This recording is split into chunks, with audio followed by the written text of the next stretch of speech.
All right. All right, we're recording.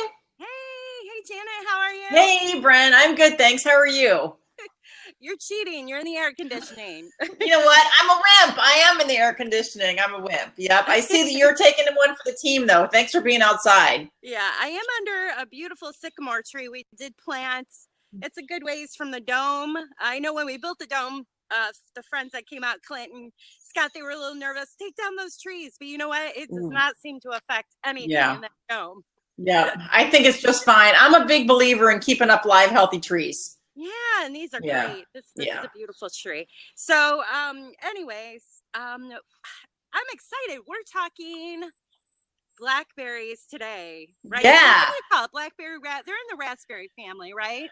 I believe so, but I'm not sure about that. But there is a difference between blackberries and black raspberries. Yep. Okay. So, do you grow any? We grow a ton. We grow a ton. So, there's lots of varieties of blackberries, and lots of folks. The cultivars that are out now are often those thornless varieties, which are really helpful in picking, right? Because if you've ever been stabbed by a blackberry, you know it's not awesome. One caveat though, those domesticated cultivars that don't have the thorns are not quite as hardy as the thorned variety. So depending on where you live, that might not be a problem for you. You know, if you're in warmer climes, that might not be a problem. In Ohio, though, I found that those thorned varieties actually tend to work a little bit better. Those are native to this part of the world. And so those thorn varieties are actually a little hardier and a little heavier producers, which is important to me. But you know, when we have like the polar vortex and we lost like the peach trees and lots of blueberry plants, those blackberries that we have totally manage those cold temps. So just something to think about. And if it's not important to you, then go with the thornless because they're way easier to pick. Well, I have one of those here. It's a thornless. Let's see, it's a trial plant, so it says patent pending. I got some numbers here, but it says blackberry. And it's 4 containers. Yeah. However, this container, not so good. That's little. Very cute. Yes. But not so good. No. You like to have some space, just like outside, right? That's exactly right. So don't forget, those are going to live every year, and they throw off new shoots. And so the bigger the pot, the more shoots that it'll throw off. And that's awesome, Bren. That is awesome. That's super. And I can carry this. Right. I have wintered over some of those neat little raspberry in containers in the house. Yep. I've brought them in my sunroom before, so you don't have to have a greenhouse. They get kind of ugly. Yeah. And my biggest problem is over watering. I love to water. Yeah. So yeah. I don't want to do that so much, right? Right. Especially in the winter, right? So those things do sort of have a season where they go almost dormant, and that's totally cool. And like Bren said, they'll start to look ugly and you'll think, uh-oh, I lost the plant. You really didn't. Yeah. Just be patient and you'll be rewarded with berries again next year. All right. So do you mind if I plant this up? Let's do it, man. Let's do it. Okay. So I'm kind of scared to touch this after our episode yesterday. But I think I can turn this down if you can see. Can you see things okay? We can. That's a great shot. Yep. Okay, right here you got the plant. Yep. Still see it? Yep. Okay. So what I'm going to do, because I like to grow things organic, especially when it's going in the dome. So I'm going to put some good soil in here. You want to make sure that you have drainage at the bottom. Make sure there's some holes, right? Yeah. Those plants do not like wet feet. Right? That's right. And great soil. That looks like a great soil mix. One thing folks want to probably think about is fertilizing. So be careful because these perennials don't really need a ton of fertilizer. Right. We use, I'm interested. I've never actually grown in a pot before these berries. But we might add a handful of fertilizer and that's really it. And we use some compost. But this is something new. I haven't seen that. Okay, I think it's fairly new. I've been experimenting with it all this summer. It's actually have had great results.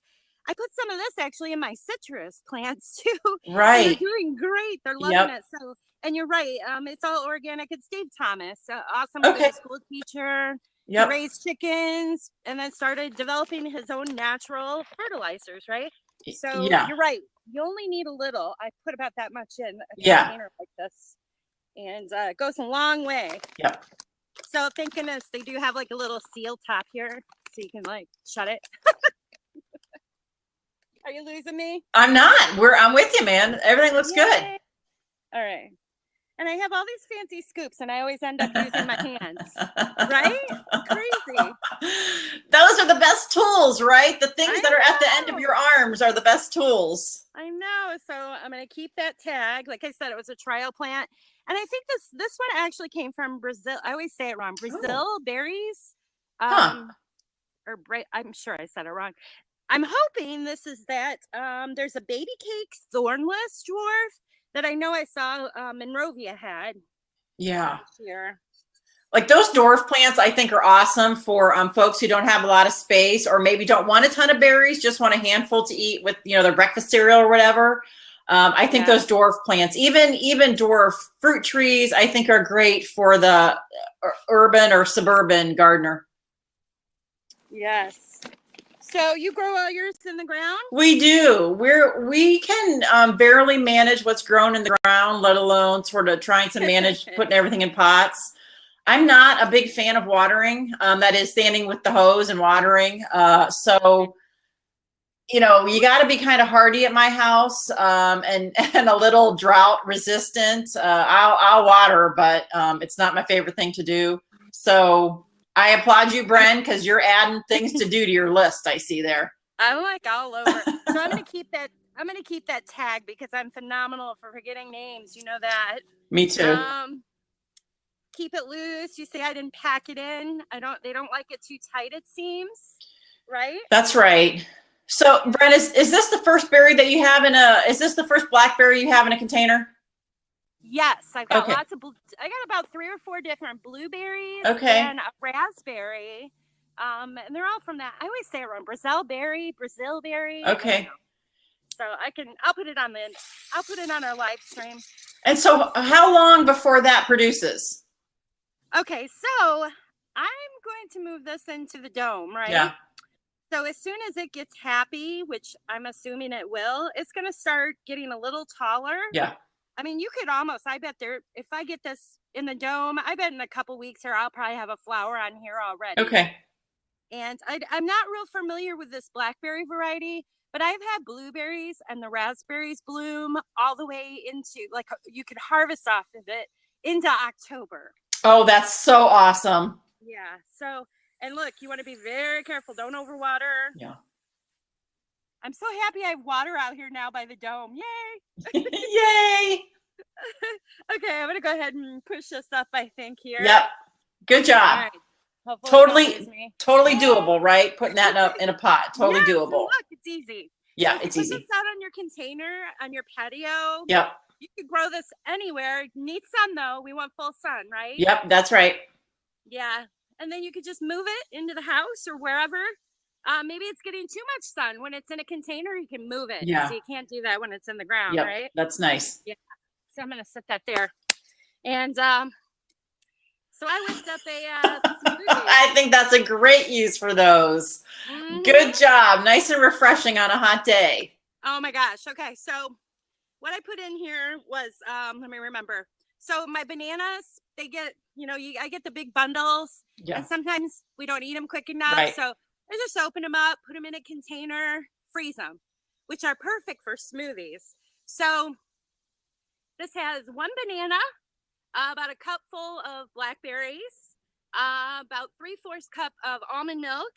And I usually throw a little kale in, but I was lazy today and didn't walk out to get the kale. And I had some romaine. So I actually threw 2 pieces of romaine and some cinnamon. Oh, nice. Cinnamon. I haven't had it with cinnamon. Yummy. Okay. Just a little. It's got a nice little bite to it. I mean, it's nice.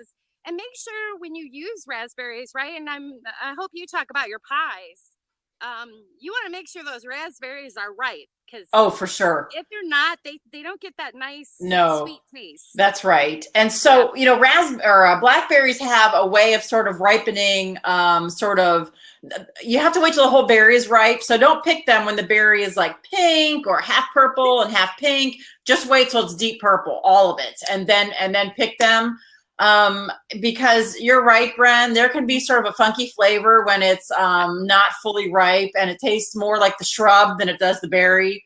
So I would encourage folks, you know, to have a little patience. I know it's hard because you want berries, but just wait until they're fully purple, and then you'll be rewarded with this really great treat. So yeah, Bren, you're right. We make a lot of pies with ours, and oddly enough, I was looking through my photos this morning, and we make galettes probably every single weekend through the summer, and I didn't have a single photo of a blackberry galette, which is so weird because we make them all the time. So anyway, a galette is just a pie crust on the bottom. You make the filling, put it in, and it's just a flat pie crust. Put the filling in the center, and then just sort of fold up that crust around the filling. So it's baked flat. It's much easier than a pie, and it's smaller than a pie. So there's only 2 of us here, which means we don't really like a whole pie sitting around, because that's like a dangerous thing to have. Looks like we just lost Bren, so I'm just going to keep talking about pies. But then you just bake it like you would a pie. Hey, you're back. Yeah. No, it's not. You know, I'm out here kind of praying. I don't want our internet to get messed up, but it's like the clouds are moving in. All right. Like, getting ready to do a rain dance. So all right. Some entertainment. Yes. Go ahead. Yes. But I do want to talk a little bit about how to preserve berries. I think, you know, that's, if you've got plenty, or even if you've got a handful and you want to preserve them, I think these actually freeze pretty well. So there's a blackberry I just picked this morning. Oh, nice. It's good. They're really good this year. And what we typically do is come in and clean them. And when I say clean them, you know, there's lots of places to hide on a blackberry if you're a bug. Yeah. And so what we typically do is fill a big bowl with water, salt the water so that there's a salt water, push the berries into the water, and that salt actually will force the bugs off the fruit. You can do it with your veg as well. And then drain them, rinse them, and then pat them dry. Put them out on in a single layer on a cookie sheet, and put them in your freezer so that they don't. You don't want them frozen in a big giant clump. And then that way, when you're ready to go, you can just grab however many berries you want, because they'll be loose, right? They won't all be in that clump. And so to your point, Bren, about the frozen bananas, I totally agree with that. And I do the same thing with berries. So I just chuck the frozen berries into a smoothie.